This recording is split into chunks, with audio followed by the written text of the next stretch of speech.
right, so I got up this morning and I heard some terrible news about one of our local parishioner priests from St. Peter Claver Catholic Church in New Orleans in the Tremaine district.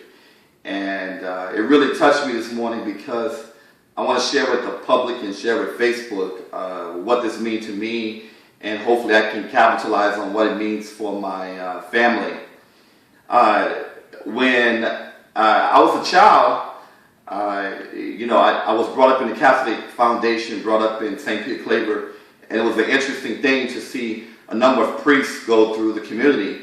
But when Father Michael came into the St. Peter Claver community as a white priest, he was a little bit different, and we tried to classify what that difference was when he came into our neighborhood.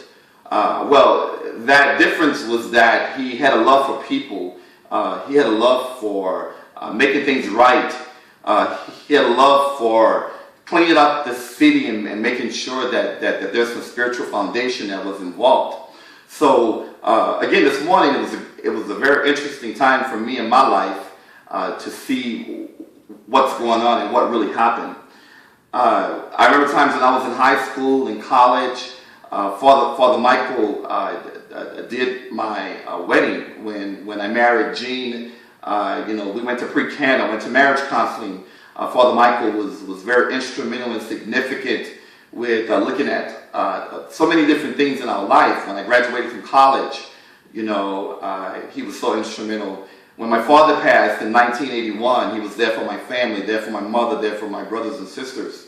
One morning my mom woke up and she decided that she wanted to pursue the Catholic religion because even though I grew up in the Lafitte housing project, Father Michael was so instrumental with making sure that families were solid, making sure that families had some cohesiveness. Even if it was a single mother raising her 7 kids, he wanted to be a part of that. Even if it was a husband and wife that were going through marital issues, he wanted to be a part of that.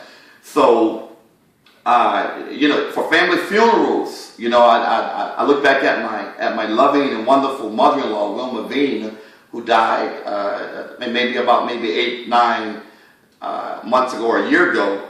How instrumental he was with her as being a parishioner, and as kids we had the opportunity to see that.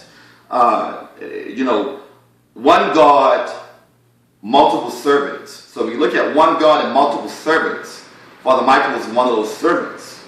I remember as a kid, us going through and my young adulthood, looking at drugs and prostitution that was in the neighborhood.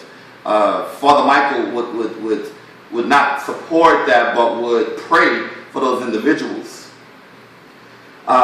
He was a priest that, if I had to look back and really say what type of priest he was a priest that focused more on the spiritual being and the black soul. Being the Catholic religion, with Catholicism, I didn't get everything that I should have gotten as a child. But with Father Michael, as Father Michael journeyed his way into the Catholic Church, you start seeing black soul music, Amazing Grace that focused on the African American side of that Amazing Grace.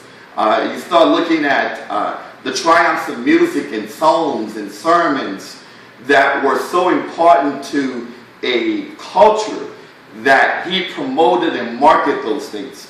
So when you look at Father Michael, all of the events with Katrina, after Katrina, the support of rebuilding the housing project. Right now, my mother still lives on Orleans Avenue. Right now, my grandson of my oldest daughter was just christened and baptized by Father Michael 2 or 3 weeks ago. My sister-in-law, Glenda Veen, was just laid to rest on Christmas by Father Michael. So I say to my parishioners and I say to the hundreds of people in New Orleans that are experiencing that lack there of understanding, acceptance, and hurt this morning, know that God has him in a great place. Know that he was sent to do all the great things in that Tremaine community or in that 6th ward. And so I'm going to leave by saying, be very strong.